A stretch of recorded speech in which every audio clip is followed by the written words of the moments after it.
go. I'm a bulldog. Hello, Dawg Nation, and welcome to Before the Hedges presented by Kroger. You may notice one minor change to that opening graphic right there. It has another name added to it. Kaylee, Mansell, Sentell, two names, two last names who were maybe destined to host a show together. I feel like just the Southern gentleman in me, we have to have the lady go first. It needs to say Kaylee, Mansell, and Sentell. Forgive me, I'm not trying to be unpolitically correct. It's just the way I was raised. I'm sure Mom Melanie would definitely approve of those sort of manners. I mean, she's always approved of your manners, but it feels, I feel very honored to be able to finally share the air with you and get to work on the show with you. We're going to do great things. We're going to have Maverick here. I get to be Goose. Yes. Talk to me, Goose. Talk to me, Jeff. A little bit quicker, a little bit faster. We're going to go hurry up tempo NASCAR. Yeah, we're still going to put our fives up today, but this is going to be the quick five, and it starts with this. I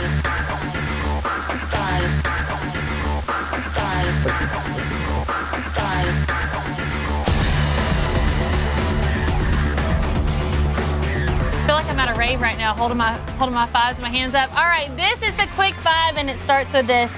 Some disappointing news for Bo Walker. His old coach at Cedar Grove left. I think he attempted to follow him, but did not get approval to play high school football this year in the state of Georgia. Yeah, this is why we call it Say It Ain't So, Bo, because, like, love it. First of all, like, listen, it's senior years. They're cherished. They're really important. I think there was some trickeration that the GHSA tried to sleuth out. Mm-hmm. It was like maybe the timelines matched up where the coach got the job, Hurdy got the job. Bo Walker makes a bona fide move with some of the craziest language in the Georgia High School Association. And then the timelines didn't match up because it was basically an example they had to prove. I think they're in the appeal process, but basically it was like the player still moved to that school meaning Stockbridge, where a former Cedar Grove assistant took the head coaching job there. So it was a classic example of follow the coach, even though they tried to get a little tricky with it and have the young man enroll before the coach actually accepted the job and was approved. And what this means is the GHSA has ruled him ineligible right now, and we're crossing our fingers that something happens here for Bo, but very likely he either has to go play at a Giza school, Georgia Independent Schools Association, where I think Bo Walker might run for 39,000 yards in one season in the GISA.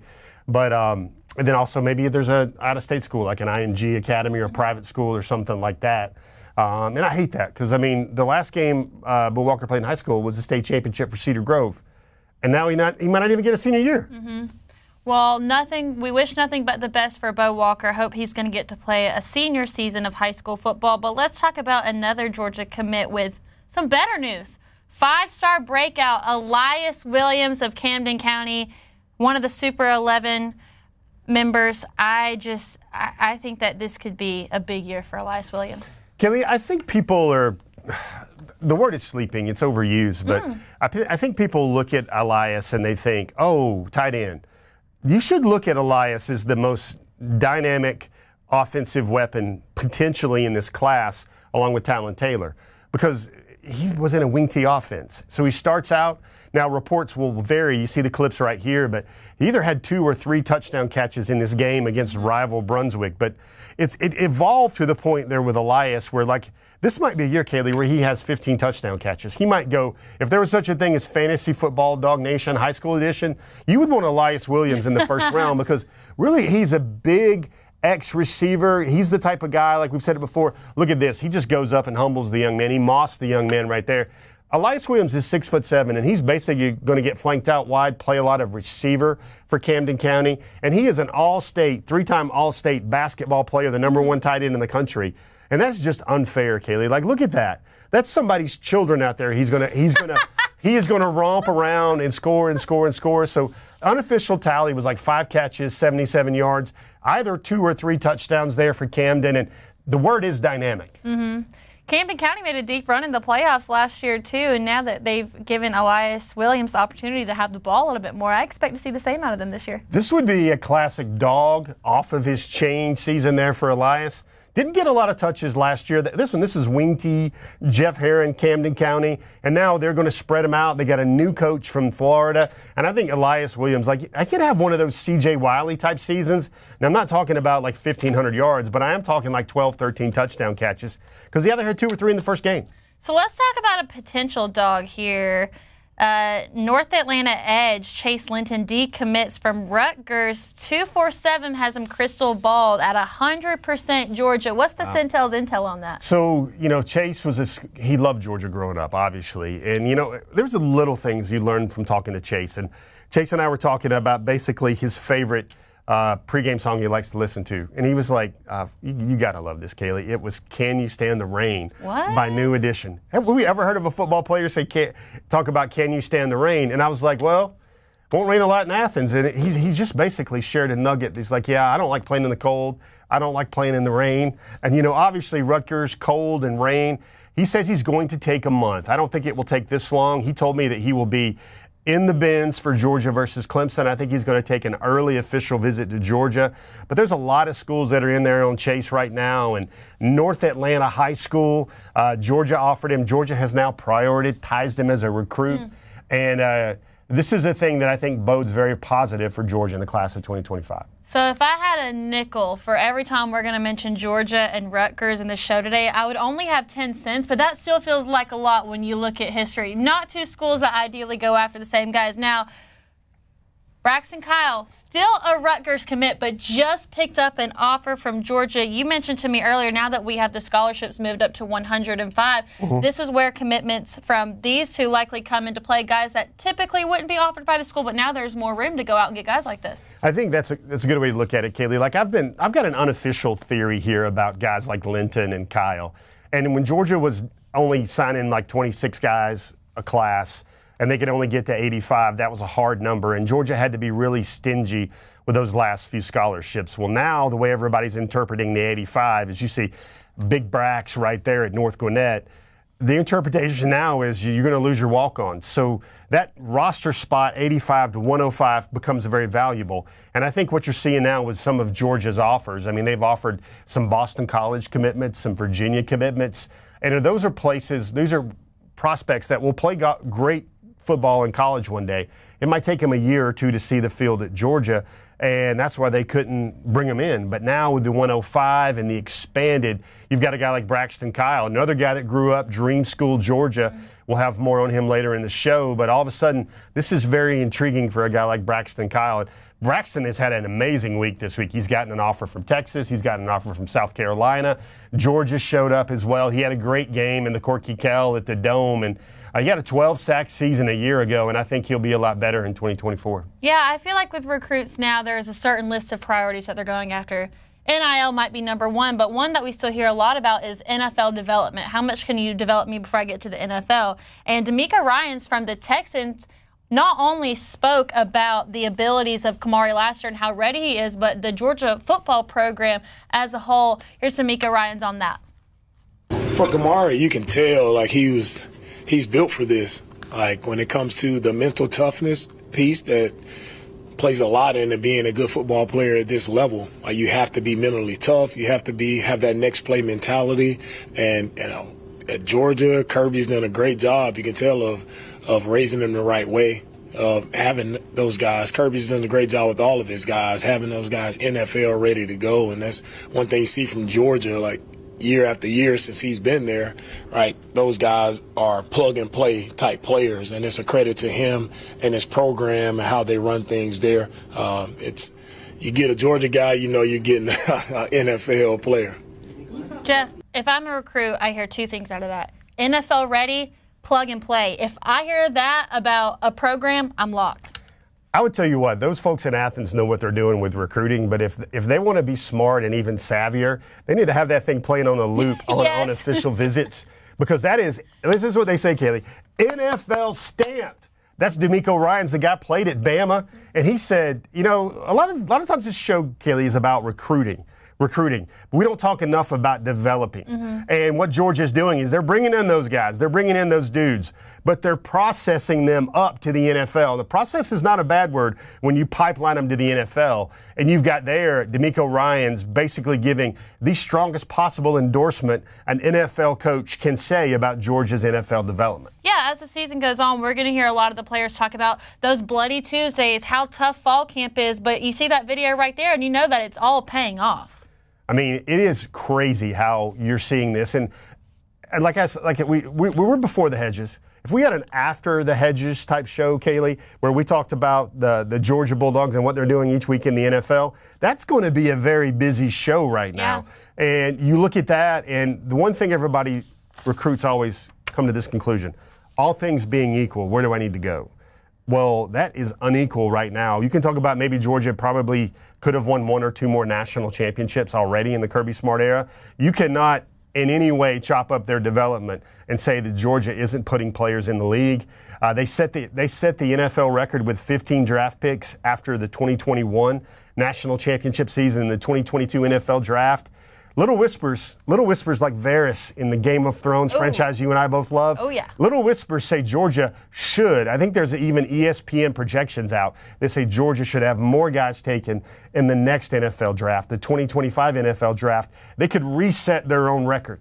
All right, everybody, you can go and put your 5s down. That was the Quick 5 here on Before the Hedges, which is brought to you by Kroger. Guys, summer might be coming to an end, but please, that does not mean that grilling season has to come to an end, okay? Kroger has all of your fresh favorites, whether that's pickup or delivery. You can check out your local Kroger or go to Kroger.com. I actually took advantage of this myself. Sunday morning after a long weekend of Corky Kell, I wanted some breakfast, so I went and got some bacon from Kroger. It was like a brown sugar bacon, one of the better decisions I could make on a Sunday morning. Kaylee, it's called Krogering in our home. Krogering is a verb. And, you know, I know you had a weekend. I heard about this doink story that happened there on your weekend. And you know what? Lady Mansell needed to get back on the field. She needed to get ready. She needed to get right. And after the doink, Kroger was there for you. Yeah, that is a story for another time, maybe on the Mansell tell-all here in a few years. We'll break that down. But first, let's go ahead and move on to this. Elijah Griffin, another Super 11 member, actually sat down with Sarah Spencer of the AJC. If you have not watched the full video, I would highly encourage you to do so. It gives you a great insight into the kind of player that he is, the kind of person that he is. We're going to break a little bit down today. You know my guy, Jeff Sentell, his biggest question he asks recruits is, why? Why? What's your why? So we want to hear Elijah Griffin's why here on Before the Hedges. My mom, Ashley Griffin, she worked too hard for me not to be great. She sacrificed me. She sacrificed a lot for me just to be in the position that I'm in. I mean, that's my mom. I love her to death. Had me at 17, the age that I am right now. So, I mean, imagine having a kid at 17. And that takes a lot. And for her to do it by herself means a lot. And she worked her tail off, and she still is. So, you know, I love her to death. That's my why. How close are you with your mom? Very close. We're like this. What's she like? What's she like? She can be mean at times, but, you know. She's a tough mama. She tough love. That's all it is. Yeah. Tough love. You know, she just wants the best for me, you know. Just wants me to continue to stay focused and you know, just like have tunnel vision on my goals and don't get distracted about, you know, all the externals or whatever, because there's a lot of externals that, you know, people get distracted by and, you know, get misleaded and to the wrong thing or whatnot. She just wants me to stay focused. That's all. She worked too hard for me not to be great. I don't know if I've ever heard somebody put it in those terms, but very eye-opening. So that's one of the things. That's a great piece there from Sarah, but one of the things that I think people don't know about Elijah is that story. His mother had him when she was 17 years of age. And I know some things, but one thing I know without a shadow of a doubt is from covering Georgia football and these recruits for so many years, they're all really stinking good guys. You know that. You see all these top target lists. I think unequivocally the reason why at Georgia, players like Elijah Griffin either rise or fall is they have to have a very strong why. Because Elijah looks like he's NFL pedigree, we get that. But there's going to be like 6 or 7 guys on the defensive line at Georgia that all have that. Mark my words, the strongest whys usually rise to the top because it's going to be very hard at Georgia. And that right there, Elijah Griffin, I think is a 5-star why for a 5-star player. And he was destined for greatness. I mean, one of the few people in the class that was offered very early on. 8th grade, Kaylee. 8th grade. I don't know if I could pick out my own outfits in 8th grade. And here he was being offered by Georgia. Here's Elijah Griffin on being offered in the 8th grade. It was a lot, especially when that happened, especially. Kind of everybody in Savannah, everybody in Georgia, really, the world, kind of just knew my name. And I kind of didn't really know it was real at the time. But, I just kept working. People told me that I was going to be, I had the potential, but I just had to keep working, And to this day, I look back and it's just like, wow, like I worked hard. I did the things that I had to do in order to get to this position that I am right now. But, there's still a lot of work to do, still got to go to the college level, ball out from there. I feel like that's something that we don't think about in a long-term perspective is the fact that we see that Georgia offers a kid. We probably think about it for a day. Oh, cool, move on to the next. But for someone like this who's in 8th grade, that's probably the best thing that's happened to your life up until that moment. And now you realize that you can't be a kid anymore. Suddenly, you're a young adult. I think the most quickest timestamp I can put on that, Kaylee, is he was offered by Georgia before Stetson Bennett started a game at Georgia. Wow. 2020. And that's the 8th grade, September of his 8th grade year. Actually, Kaylee, this is a story for another show, but there have been earlier offers from Georgia prior to that. There have been some guys in the summer before they hit 8th grade or in maybe their 8th grade season or right before there. So, listen, it is a very rare offer for a very rare player in Elijah Griffin. But that guy, and it was funny, Georgia offered him first. And then, it was another year before another school offered him, and that was Penn State. Mm-hmm. And that's a lot of runway. That's a lot of head start for Georgia with Elijah Griffin of Savannah Christian. Recently, we did the Tate Ratledge tattoo tour on DawgNation, but if you look at Elijah Griffin in the video, he's got tattoos all up and down his arm, and I think that also is a big contributor to the why he does it. Here's Elijah Griffin on his tattoos. September 15th, these are Roman numerals, so 9/15/2020. That was the day my godmother passed. It was also 2 days before my grandfather passed away. September 13th, he passed away, 2020. And September 15th, 2020 was actually the same day University of Georgia offered me. So, these mean a lot to me. So That all happened on the same day? Right, yes, ma'am. No wonder you got it tattooed. Yes, ma'am. How did your godmother help you become who you are today? See, I was young when she passed. I was 12, but I still remember her just picking me up from school. I actually went to St. James in pre-K. So, just her being there for me and my mom, she did a lot. She didn't have to do those things, even if we're not, related. She stepped in and, was just there for me and, my family. So, and she helped me get through a lot, and I would never forget her, ever. Special story there. Godmother. Godmother's name is Frankie. I actually talked to Elijah about it this week after I saw this video. And it's very interesting because this is a time of sadness. He lost a godmother who was like a grandmother, like family to him. And he also, right around this same time, lost his grandfather, September 15th, September 13th of 2020.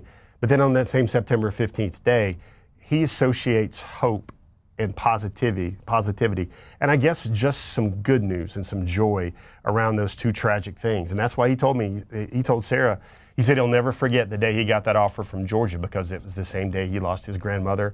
He was already very sad about losing his grandfather. So, he's got a lot of body art, and I love body art these days because it really is it's a clue for a storyteller because he's got more tattoos. He's got on the inside of his wrist, fear God, one on each side of his wrist.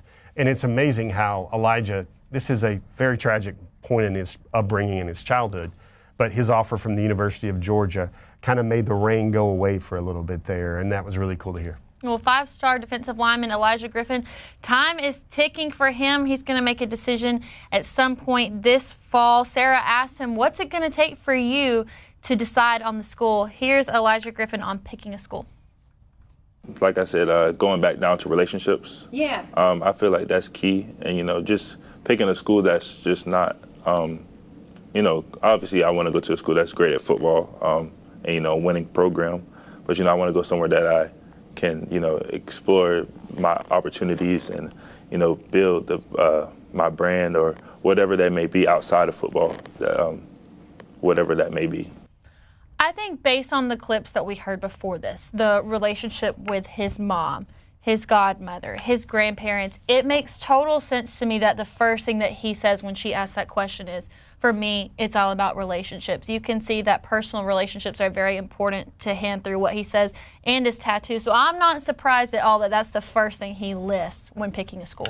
He's just a young man that I think gets it, Kaylee. And if somebody's listening in and like kind of infer from these sound bites and clips, he does sound like the type of player that Georgia brings in, that puts him on a pedestal, and he thrives at Georgia. Some things that maybe add some more context to that is, one of the things Sarah did is she basically showed each of the Super 11 honorees a brief history of the event, like some pages and like some research about who else was in the Super 11. Mm-hmm. And Elijah was like, oh, know him. But the first name he said was Marcus Stroud. Now, Kaylee, you got to go a long way back in DawgNation vernacular to know Marcus Stroud, because he was the guy that was the Sports Illustrated cover that, you know, has it like this, like Superman. Oh, yeah, I've seen that. That chooses Georgia. And he goes on, and he was a 5-star. Well, they weren't 5 stars back then, but they were All-Americans, parade All-Americans and stuff like that. And for him to know Marcus Stroud, that's something you don't think a lot of high school recruits would know, but then he knows Micah Morris, he knows Michael Williams, he knows Malachi Starks. He really knows like almost all the Georgia rosters. So that relationships, and then with like Travion Scott, Kirby Smart, this is one of those I feel like the Georgia staff knows they can't lose, and they know they have to compete to win in this NIL era with Elijah Griffin. And like, I think if you wanted to really press me on it, I don't think he goes as long as Justice Terry does. I think Elijah might get his decision done maybe in like 2 months or so, maybe mid-season, into this season, stuff like that. He's got an official visit to Georgia in his back pocket he's holding on to. But like, you know, this is what we try to do here. We try to make sure you know him for more than just the 5 stars. So I want you to, when you see us write about Elijah Griffin from now on, I want you to think about the tattoos. I want you to think about his godmother, Frankie, and his mother, Ashley, who is his inspiration and his true why. But I also want you to think about all those other special things of his story, and how, you know, like the tattoo he has of 9/15/2020 is normally a very sad day. Would be a normal sad day for any of us, but for him, he finds some joy because at the same time, he was offered by Georgia, and then a whole new world, a bright, bright future opened up. Moving on, it would not be a Before the Hedges episode if we didn't have a DawgNation conversation for you. We told you Braxton Kyle would be back. Here's Jeff Sentell's DawgNation Conversation with Braxton Kyle here on Before the Hedges, brought to you by Kroger.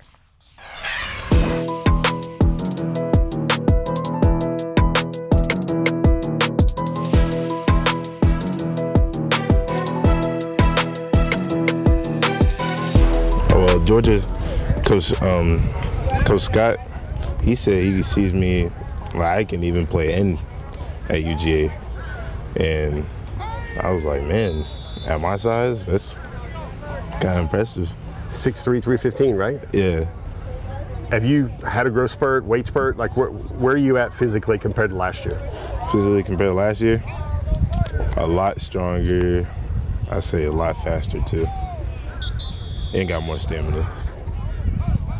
How were you as a senior better than you were last year? Well, last year I wasn't really that in the events. I didn't really play that well, so I really felt like I had a chip on my shoulder. So I had to lock in, and I had to prove myself out to everybody that didn't really believe in me at first.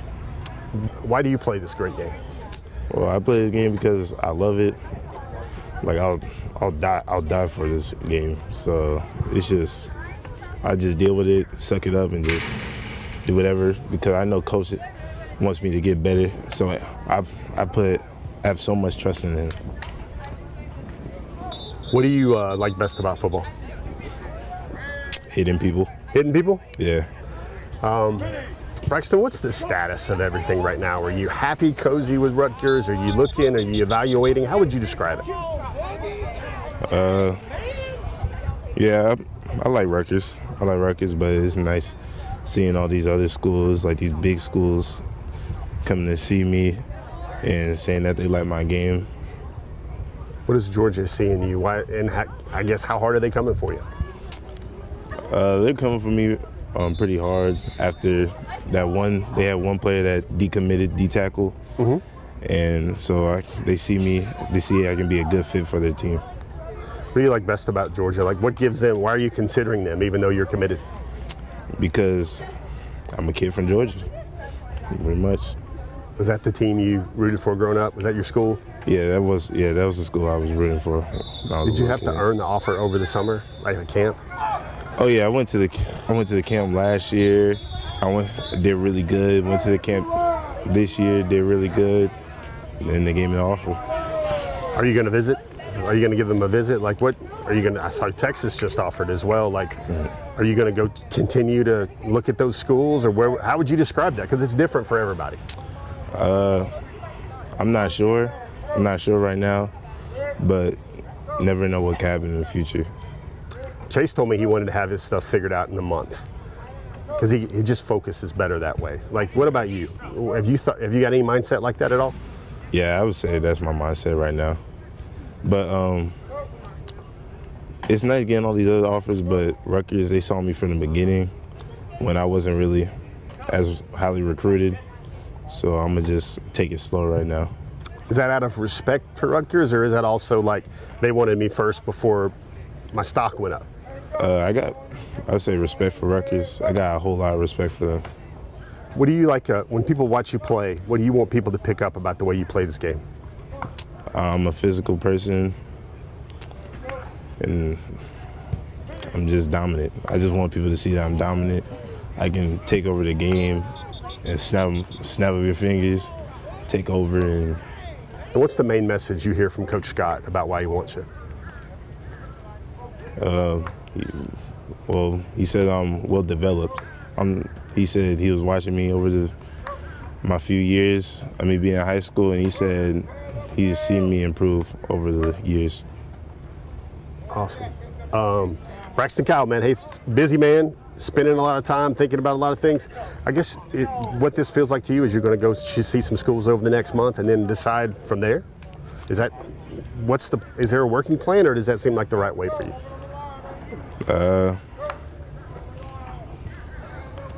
I'm working on it right now. That's a perfect answer. Braxton Kyle, man, appreciate you, buddy. Thanks for the time.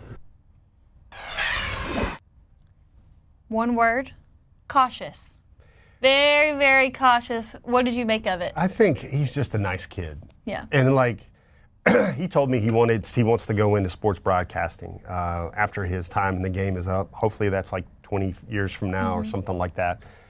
And Kaylee, let's just think about these young people for a second. Like Rutgers, and I know it feels like Rutgers is kind of like the whipping boy for Georgia, like Florida usually is, or like USC and Lincoln Riley have been for a while, but like this is very hard to do because that was the school 2 months ago that was their world. That was the only school that offered them, and they believed in them. And like, what's those little parallels in high school? Like you want to find that relationship, those people that were with you before you blew up and before you were famous. And that's kind of what's playing out right here. I mean, I think there's an eventuality that Georgia is going to loom very large in these young men's lives, but I like the way they're doing it. Like he said, I want to take it slow. I want to be cautious. He's like, I'll figure it out like in a month or so. And like, because really they just hit the reset button on their recruiting and now they have to start over. And like, let's just be honest here. If your decision, Braxton told me his decision came down to Georgia Tech, Rutgers, Bowling Green. Those were the schools he was considering when he committed back in June. Now all of a sudden he's got Texas, he's got South Carolina, he's got Georgia, home state Georgia. He grew up a fan. This can't be easy. And these young men, I think it's really appropriate the way they're handling it. So he's still committed as of right now. I know he wants to take it slow. If you had to throw out a crystal ball timeline, what do you have? Well, it's very interesting that Chase Linton and Braxton Kyle are boys from the Atlanta area. Kind of go hand in hand. And they kind of got the same thing there going. So not only is it the Dawgs and the pull and the championships and the natties, but there's another guy that's going through the same thing. And they both kind of had similar timelines. And like, I probably need a month to figure this out. Kelly, you know what that means? It is, I need to at least date these schools for a month before I break up with one marriage and hop in with a new engagement. It is sort of like that. And I don't know anything about that. For a lot of these young men, it's like, okay, let me take an official visit. Let me take an unofficial visit. Let me go see a game. And like the coolest part about Braxton's story is he told me like last year he was a guest for Georgia at the Ball State game and the Ole Miss game, and he didn't have an offer from Georgia. And he was like, I was like, man, is it still kind of wild that you were there, but you were a recruit, but you weren't really a recruit, and now you're really, really a recruit for Georgia? It's just fun to watch the world open up for these young men, and they're trying to handle it with a lot of grace. I give them credit. Next, we're going to try something a little bit different here on Before the Hedges, brought to you by Kroger. I almost feel weird saying it because it's Mansell's Details and it's my own name, but we're going to call this Mansell's Details. High school football has kicked off all across the country, and we have some dudes in this 2025 class, so we want to use this part of the show to highlight some of the viral class plays that we saw from this weekend, starting with 2026 quarterback commit Jared Curtis. I'm not going to lie to you, Jeff, I had to watch this video multiple times because he throws the ball so fast, I could hardly even see it to begin with. Just an absolute bullet. Threading the needle, Kaylee, I think that's what that's called. And then listen, to get into Mansell's Details, this is an exclusive club. You've either got to be a commitment in the 2025 class or beyond. Yeah, no handouts, no participation trophies, and it starts right here with Georgia quarterback commit from the 2026 class, Jared Curtis. Next up on our list, we talked about him early in the show, our 5-star breakout player, Elyiss Williams. I mean, look at this. Look at this angles. This is a bad throw he has to go down and get. He has to be a 5'4" tight end right there to catch that ball. That is a huge, ginormous human being. Again, 6'7". Folks, when he gets to Georgia, he's going to be like 6'7", 260. Can you imagine? I mean, I know everybody wants me to hear this say, is he like this guy? He's like this guy. It's kind of like a cross between George Pickens and Darnell Washington. That's what I feel like with what Georgia's going to have. And they found another unicorn tight end here. He just made that look so graceful, too. He's got this play, Kaylee, but he's also got the one where, like, he mosses it over a young man. It looks like he dunked on him. And then there's another play where he's crossing the middle, like running a true post route. And, I mean, that's what he gives you. And, I mean, like I said earlier, everybody wants the 5-star receivers. Everybody wants that number 3, number 4 wide receiver in the country. You're going to get a guy that's going to catch the ball in the passing game with that level of production. He is going to be a matchup beast for Georgia. This next one, I had to narrow it down. I could have put so many in here, but we only got to pick 3. And it's Jontavius Wyman. I mean, this looks like something out of the college football game, starting with a big punt return. You're going to see him get in and just immediately take off right there. There you go. Here he is crossing the 50. Breaks 1. Breaks 2, ankles broken all over the field. I mean, he makes it just look so effortless. This is a guy to be so excited about when it comes to the special teams. Oh my gosh.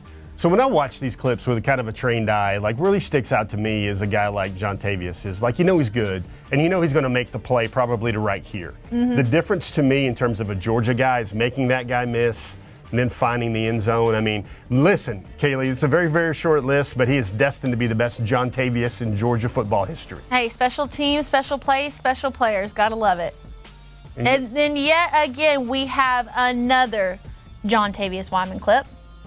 Overthrow here. You've got it. Listen, that tip balls and overthrows. That's how DBs make their money. And look, he's got a conga line, but look at the vision. Look at the vision for him to sit there and say, nah, I'm gonna reverse the field, and then the other guy's gonna try to shoot a shot, and he misses at the end. I also if if we watch it back again, there's gonna be a point when he first gets it, and you can see that he takes a second, little light jog.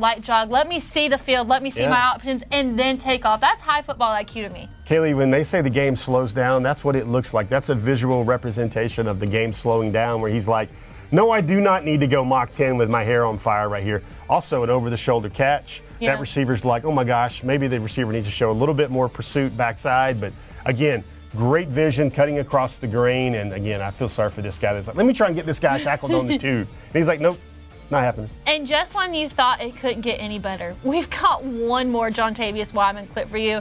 A little jet sweep action right here. There he goes, taking off right there across the 40. Again, you see him like, is he going to get out of that? And he does. He gets right out of the broad It makes it look so easy. Kind of gets lost in the mix there, then all of a sudden, there you go. You just see him come right out in the open. So some savvy coordinators and some savvy guys. This is actually scored as a pop pass. Mm-hmm. So that's actually a pass, but that's like a 3-4 foot pass at the most, like a 1 yard pass. And again, look how he finds traffic. Look how he runs to green. You say run to green grass, but this is actually speed turf right there. But look at him following his blocks. Folks, you see all this good stuff. He is going to be a cornerback and a return man in Athens. And again, I don't know if people got excited enough about Jontavius Wyman and that commitment he had this summer. I was actually there. They let me MC the ceremony. Oh, yeah. And Jontavius putting it down. I just think looking back on the 3 plays, the versatility. We saw a punt return for a touchdown, a pick 6, and then that last touchdown there. 3 completely separate things that he executed flawlessly. Look at these 3 plays, Kaylee. I mean, again, this would be a decent highlight reel for a guy for a season. And it's just game 1. We didn't even have to do any other plays. We could have just made it all about John Tavius. So we've got one more to show you. A little dog on dog action here. Now, this is crazy because people are going to go like, this is Dontrell Glover. We're going to watch this a million times because I love it. You could say iron sharpens iron, but that's Dontrell Glover, who's going to be an interior O lineman at Langston Hughes, going to be at Georgia. You know who he's doing that to? That is 6'8", 356-pound Juan Gaston. How he's knocking him back.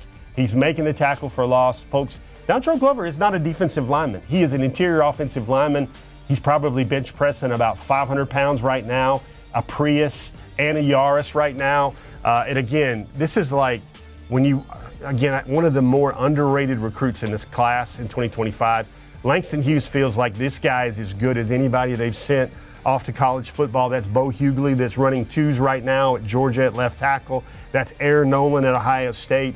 They like Dontrell Glover as much as anybody that they've had in their program the last 4 or 5 years. And folks, we're not going to show you very many clips where you've got a 6'8", 350-plus pound guy getting knocked back, but that's what's happening here with Glover. All right, Jeff, I might need your help with this one. We're going to need a little drum roll action. Uh-oh. I know you guys have been waiting on this one. You got to make sure I do it right. The Dawg of the week is finally back. It's going to be a part of Mansell's Details each week, and I don't know how it gets any better than this first one. I mean, it's really being set up to everyone else just going to have to fall in line. All right, this is Todd Robinson. He is an athlete in the 2025 class, but he is playing quarterback for Valdosta, a.k.a. Titletown. These were his stats from game 1. Again, let me just remind you, this is not his primary position. This isn't even his backup position. They're just throwing him out there. He went 19 for 29, no interceptions, 319 yards, 4 passing touchdowns, and 1 rushing touchdown. He's going to play star for Georgia. He's going to be like Tyke Smith. He's going to be like Javon Bullard. And he's really mostly played quarterback his whole life at Valdosta. Shelton Felton, the very wise head coach down there at Valdosta, he's like, man, Jeff, I got another one. I know you and I talk every time. I think I got a dog, and that was the same way with Quay Walker. That was the same way with a lot of players he's had. But he's like, I got another one. And this is what's funny. Shelton told me, Todd told me in earshot of his coach. Now, first of all, Shelton is a defensive-minded coach. He does not like to throw the football. But he said it, I believe it was at the Corky Kell banquet this year, is he's like, I said, what's your goals, Todd? And he's like, okay, I'm going to try to throw for 2,000 yards and run for 1,000. I'm just like, casually. Just, I'll have some butter with my rolls and everything else. No more sweet tea, please. Oh yeah, 2K passing, 1K rushing, and I think he's going to do it. I mean, and again, this is a guy that those DBs, like those folks, when you think of the name Todd Robinson, he was really the first choice that the new Georgia staff, the secondary coaches, Donta Williams, T-Rob, that's the first guy that they said, okay, priority number 1, get this guy, got this guy. And it's so funny, he had to work out at Georgia as a star, showing him them DB stuff, because all of his high school highlights or all of his high school film is as a quarterback. And that will make Todd Robinson our first Dawg of the week for 2024. Dawg. I'm going to have to practice that a few times. I can't do it as good as you. So, Kaylee, this is the great part. You've been a part of Hedges for over the last year. We can say you redshirted while you were helping produce the show, and you're ready to go out and say Dawg of the week every week. All right, well, coming up in just a minute, we're going to have our question of the week. But first, this is DawgNation's Before the Hedges, brought to you by Kroger. Here at DawgNation, we know there is nothing better than Georgia's first game, especially when it's an opponent like Clemson. But as someone who's lived in Atlanta for the last 6 years, I know that getting to Atlanta could be a hassle. Whether it's hotel, parking, or traffic, it's a pain, and that's the last thing we want you to worry about for the opener. So DawgNation is here to help, along with our partners at Discover Dunwoody. If you've got tickets to the game, Discover Dunwoody will take care of everything else. Their VIP package includes 1 night at the Hyatt Place Perimeter, luxury round-trip transportation to the DawgNation tailgate, and a one-of-a-kind swag bag that includes an exclusive DawgNation Invasion t-shirt. So let Discover Dunwoody get you to the big game and back in style. For a stress-free weekend, you can register at atlsportstrips.com. Again, that's atlsportstrips.com. Just a little bit of light housekeeping before we do our question of the week. We want to let you guys know that starting Wednesday, September 5th, we are typically in this 8 o'clock spot on Before the Hedges, but we are going to be moved to 7 o'clock so that you guys can get an extra hour of sleep every night. We've been doing this show, I think, 9 years now, maybe a little bit more. It started out on my back porch with like screen door and my dog Peaches showing up and my kids coming in for like juice boxes or something like that. And now look, we've come here. We've got A+ team. We've got an A+ host. We've got everything kicking right now. We've got a brand new time. Papa's got a brand new DawgNation Before the Hedges time, 7 o'clock. Mark your calendars and you're going to think, okay, the Wednesday after the Clemson game. That's how people kind of get down with it right there. But Hedges starts earlier, so you can watch it multiple times if you want to see that. That's true. That quick five multiple times, or if you want to see those Mansell's details again. All right, some things are never going to change on Before the Hedges, and one of the things that we are never, ever, ever going to change is our Before the Hedges question of the week. A little trivia for you guys. This week's question of the week on Before the Hedges is, what position does UGA sign the most annually? Do you have any hints? Any sort of... Yeah, I got some point hints. in the right direction? These are the people that Kirby Smart called out on his very first press conference day. I think that'd be a good show content piece one day, is take Kirby's introductory press conference and all the, like everybody's looking at the State of the Union and they're looking at the conventions and they're like, okay, he promised this, did he deliver that? Well, one thing Kirby said is he said they would put an emphasis on recruiting athletes of this nature during his time at Georgia. That's a pretty good hint. I think if I had to give one, it would be let the big dog eat. Large human being. So yes. I went back the last 3 years, and Georgia has signed, counting the commitments this year, this is 16 offensive linemen in the last 3 cycles. Whoa. And includes 7 last year. Like one of the things, I don't know if people even, he came so late, but I think it would be critical for Georgia, is Ja Jackson. He came in and he was part of the 2024 class, a very late edition, a very 11th hour edition. And Georgia's got 4 commitments in this class. And I think one of the things I want to make sure people are aware of, full circle, like when I watched Dylan Fairchild this week, very important, because Dylan came into Georgia. At one point, he was going to go commit to Sam Pittman, and then Sam Pittman moved on to the Arkansas job. Matt Luke got him committed, got him signed, and then Matt Luke moved on to Coach Searles. And I think with Dylan, he's a guy that had to wait 2 years before he really saw the field. There would be scout teams. Like, this is a really cool part about this, Kaylee. Dylan Fairchild's going to be picked probably the 2nd, 3rd round after a great first year of kind of full bore Dylan Fairchild. And he wasn't even traveling with Georgia his first 2 years on campus.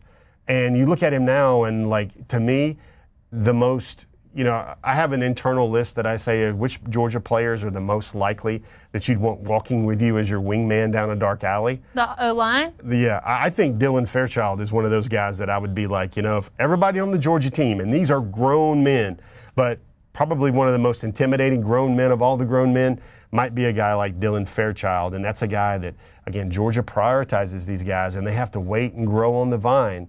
And then eventually they look like trench monsters when they're ready to play. So one last thing before we get to our weekly staples. From now on, we're going to do a Friday night spotlight game. High school football in the state of Georgia, it's so important. So many people care. So many 5 stars and just excellent players that we see in the NFL come out of the great state of Georgia right here. So we want to do a spotlight on a game of the week. So our game this week is going to be Frederick Douglass at Westlake. This is not to be confused with any of the other Douglas counties in the state. This is Frederick Douglass, who actually opened up with a win over LaGrange last week in the Corky Kell Dave Hunter Classic. They were Georgia High School Football Daily's team of the week. And then Westlake coming off of a loss to a really great Langston Hughes program. It doesn't take away from the success that Westlake is going to have this year.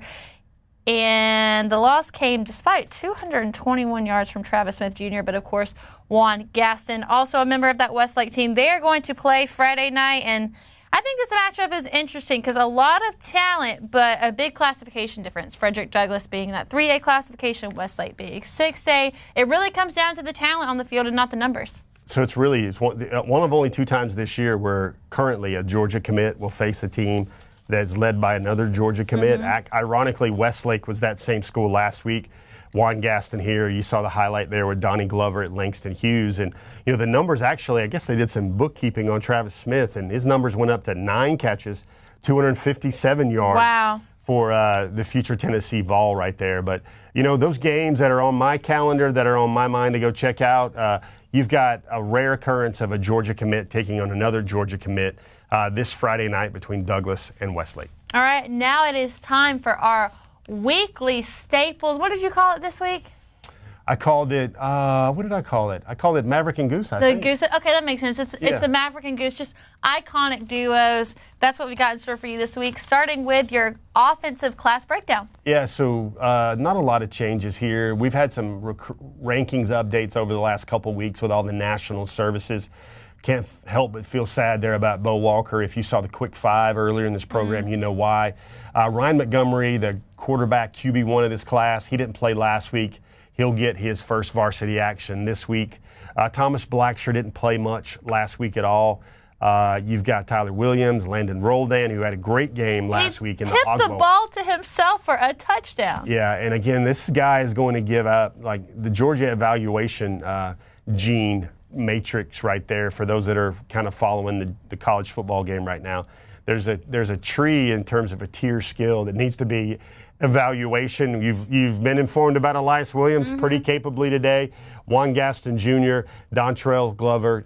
Those are your class breakdown on offense. All right, let's flip to the other side of the ball. This is your class breakdown on defense. Make sure everybody out there gets this right. We're big about phonetics on this show. It's J.J. Hane. Got that German influence on it a little bit. Zayden Walker, his team actually lost their season opener last week. Isaiah Gibson actually lost his season opener last week. He had some viral highlights, had a couple of sacks as well. Shamari Earls, Jonte Gilbert, where I mentioned him, he's in our kind of spotlight game this week. And again, new 5-star recently. Kaylee, it's like probably since the last time you saw it, Isaiah Gibson got his composite 5-star over the last couple of weeks now. So that moves the 5-star count up on the defensive side of the ball now to 2. All right, and then let's go ahead and take a look at our class breakdown. 22 commits, 4th ranked nationally, 12 on offense, 10 on defense, 9 out of state, 13 in state. You've got 3 5-star commits, 3 in the top 50, 7 in the top 100, 8 in the top 150, 13 in the top 200 offensive players among the 5 highest rated commits with 3, and among the 10 highest rated commits with 5. Still the state with the most commits is the state of Georgia. And we talk about it all the time, Kirby's ability to be able to consistently recruit at the in-state level. You see a lot of these. Let me give you a little bit of preview. I think a lot of those early numbers are going to go up by at least 2 more guys over the course of the recruiting cycle. One thing to know, I don't know if we've really told people a lot about this on Hedges lately, but the early signing period comes earlier in December, basically right after the conference championship games. That was a move that the College Football Coaches Association wanted to see because there was portal happening and there was also signing day happening, and coaches didn't really know like how many spots they would need, how many spots they would have to sign. Now I believe it's December the 3rd through December the 5th. So that's going to be an even earlier signing period of the early signing day traditionally. All right, next we got those top targets. That list gets skinnier and skinnier each week. There you go. Braxton Kyle, a lot of mentions in the show today. I can't. 2 Rutgers mentions, a whole dime. Kaylee, let me tell you what. This is your first time holding the sticks, rolling with Before the Hedges. These are the first 2 inferences of Rutgers and Georgia in a recruiting battle ever, and then that's that Terry fella and that's that Griffin fella. We ought to just boilerplate those 2 guys for the rest of the cycle. Yeah, I need them in a thicker, bolder font because those are the 2 that we not only want, but we need on this team. And then you've got your just off the list. Walk us through it, Jeff. Yeah, maybe with those other 2, you might need to put some like fingers crossed emojis next to those 2 guys with Griffin and Terry, but I don't know. Like, again, I'm trying to be very honest here. Nick Brooks is going to make his decision on the 23rd. That's on Friday. Georgia's kind of running in the bronze medal right now. Now, that's really good for the Paris Olympics and the medal count, but it's not really good in recruiting. Anthony Carra, that's another linebacker currently committed to UNC. He does have a Georgia offer. Demola up there top, Ajedahan, committed to Tech, and you know what? Tech's found some cash. I don't know what it is. I'll use another Game of Thrones reference here for folks that can get along with that. Apparently, Georgia Tech went to the Iron Bank in Bravos and brought back a whole lot of coin. So I think Tech's going to be very active and aggressive on the NIL front. That's a commitment that I think that Tech should hold on to as well. And then Shane Marshall, the last name out of Osceola, Irwin County.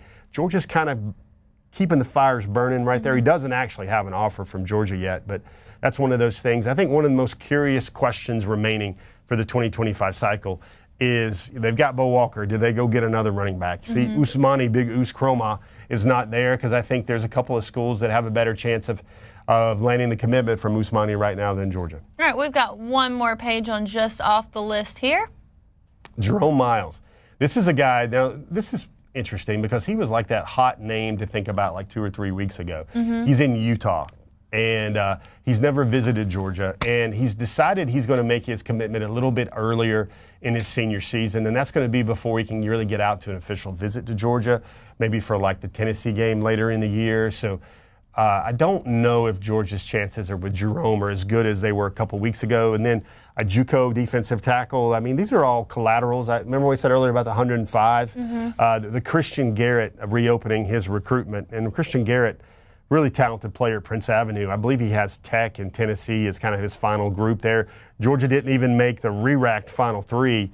And Kelton McKell, along with a guy like Braxton Kyle and some others that we've mentioned in the show, Georgia's kind of just looking around and seeing, who's the other defensive tackle going to be. But, Kaylee, let's be very clear. Every defensive tackle in the country is going to see Georgia, and they're going to go, well, if they add Justice Terry and they add Elijah Griffin, wow. I mean, you might come into the class as the number 4 defensive tackle in your class, not just the depth chart. And that is our just off the list. Jeff, we just got to host our first Before the Hedges together, a jam-packed show. Do you have any final thoughts? Show 1's in the books. I think we'll have to watch the film, we'll have to chop it up, and we'll know Kaylee will be even better and better next week. Well, it has been an honor to host Before the Hedges alongside my great friend Jeff Sentell. I'm Kaylee Mansell with Jeff Sentell. DawgNation, we'll see you right back here on the pages of DawgNation.com at 8 o'clock next week. And then don't forget, on September 5th, it's going to be at 7 o'clock. So Georgia, who won't pick it? I love the family atmosphere and the way they handle business. Education is important, trying to reach the next level. I want the best in life, I never